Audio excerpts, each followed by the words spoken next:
बेताल पचीसी कहानी नंबर 8। सबसे बढ़कर कौन। Please subscribe the channel. अन्य देश के एक गांव में एक धनी ब्राह्मण रहता था। उसके 3 पुत्र थे। एक बार ब्राह्मण ने एक यज्ञ करना चाहा। उसके लिए एक कछुए की जरूरत हुई। उसने तीनों भाइयों को कछुआ लाने को कहा। वे तीनों समुद्र पर पहुँचे। वहाँ उन्हें एक कछुआ मिल गया।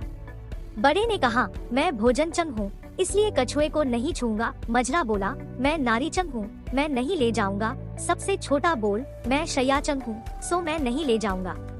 वे तीनों इस बहस में पड़ गए कि उनमें कौन बढ़कर है।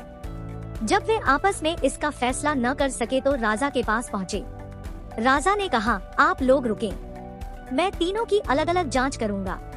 इसके बाद राजा ने बढ़िया भोजन तैयार कराया और तीनों खाने बैठे। सबसे बड़े ने कहा, मैं खाना नहीं खाऊंगा, इसमें मुर्दे की गंध आती है। वह उठकर चला। राजा ने पता लगाया तो मालूम हुआ कि वह भोजन श्मशान के पास के खेत का बना था। राजा ने कहा, तुम सचमुच भोजनचंग हो, तुम्हें भोजन की पहचान है। रात के समय राजा ने एक सुंदर स्त्री को मझले भाई के पास भेजा।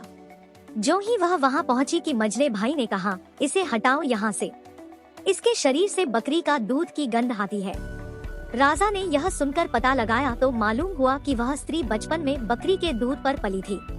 राजा बड़ा खुश हुआ और बोला, तुम सचमुच नारीचंग हो।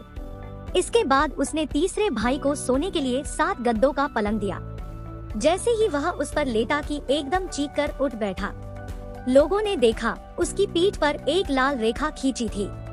राजा को खबर मिली तो उसने बिछौने को दिखवाया। 7 गद्दों के नीचे उसमें एक बाल निकला। उसी से उसकी पीठ पर लाल लकीर हो गई थी। राजा को बड़ा अचरज हुआ। उसने तीनों को 1-1 लाख अशर्फियां दी। अब वे तीनों कछुए को ले जाना भूल गए, वहीं आनंद से रहने लगे। इतना कहकर बेताल बोला, हे राजा, तुम बताओ उन तीनों में से बढ़कर कौन था। राजा ने कहा, मेरे विचार से सबसे बढ़कर शैयाचंग था, क्योंकि उसकी पीठ पर बाल का निशान दिखाई दिया और ढूंढने पर बिस्तर में बाल पाया भी गया। बाकी 2 के बारे में तो यह कहा जा सकता है कि उन्होंने किसी से पूछकर जान लिया होगा। इतना सुनते ही बेताल फिर पेड़ पर जा लटका। Please subscribe the channel. Thanks for watching. Have a good day.